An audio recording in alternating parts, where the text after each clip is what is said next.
To talk through these primary election results, let's bring in Alan Steinberg, columnist with InsiderNJ.com. And we're also joined by Shai Franklin, former executive with the World Jewish Congress. Welcome to both of you.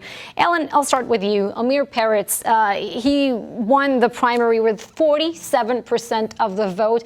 They didn't even get near to him, Shmuley and Stav Shafir, not really threatened by these two younger, fresh faces. And the Labour Party did pretty bad in the April vote, winning only 6 seats in Parliament. Do you think that with Amir Peretz, they have a better chance now? I met him years ago. That's why I'm smiling. He was a first-rate character.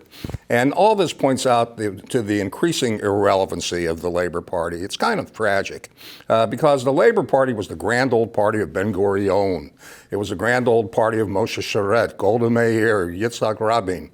And today it's become a joke. It one time it had a socialist ideology. I'm not a socialist, of course, but still it stood for something. Over the years, it's become nothing more than a party representing the petit bourgeois of the Tony suburbs of Tel Aviv. And the real story on the Israeli left of center, the biggest wild card is Ehud Barak. That is the story, and that's where my focus is. All right, I want Shai to weigh in on this also right now. In addition to the results of today's primary, we want to look at the voter turnout because it was extremely, it was low compared to what we saw at the last primary. It's 45.6%.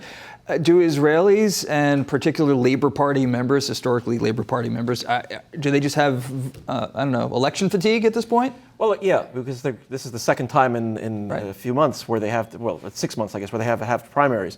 And it's July. If you've been in Israel in July, it's hot. And there were these Ethiopian demonstrations and protests going on today, which disrupted traffic in central Israel. So there's a lot of excuses.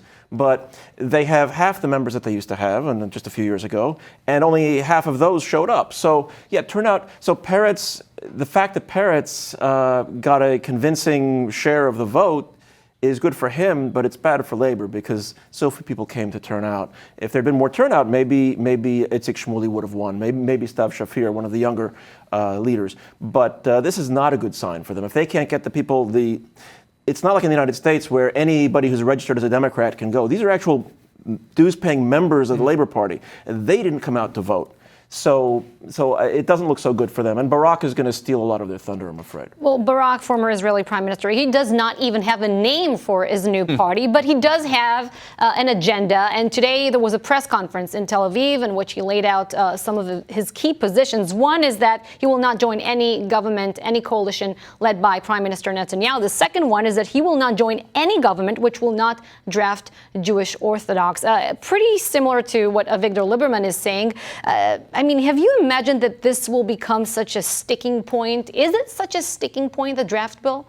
Well, it wasn't before, but what happened in the last election is that, after the election, during the coalition talks, what became clear was that when Lieberman was holding fast on this issue, Avigdor Lieberman, from the right, that it actually he was getting a lot of support. It became a very popular issue. So Barak is trying to capitalize on that from the left, to get the anti-religious voters on the left who might otherwise vote for Lieberman.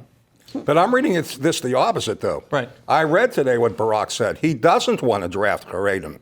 What he wants to do is integrate them into national service because there are problems in getting them integrated with the army. So he has a very creative position that I think is going to get a lot of support. My question is this.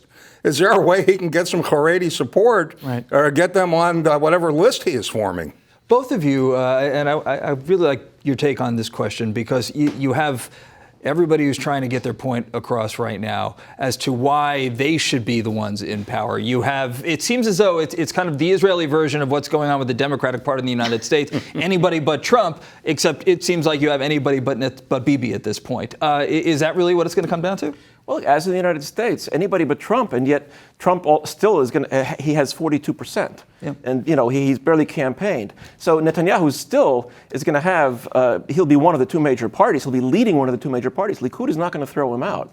But the thing with Barak is the last time Barak ran, he ended up joining Netanyahu's coalition, and he chucked the Labor Party. He dropped the Labor Party, and they were left with nothing. In the 20 seconds we have left? I believe that Netanyahu, perhaps Likud will get a plurality, but Lieberman will make sure that he can't form a government. Basically, you'll have a revolt within Likud. Watch Gidon Saar emerge as the next prime minister. All A right. lot of forecasts here. Yeah. Okay, Ellen Steinberg, Shai Franklin, thank you both for your time Thanks, today.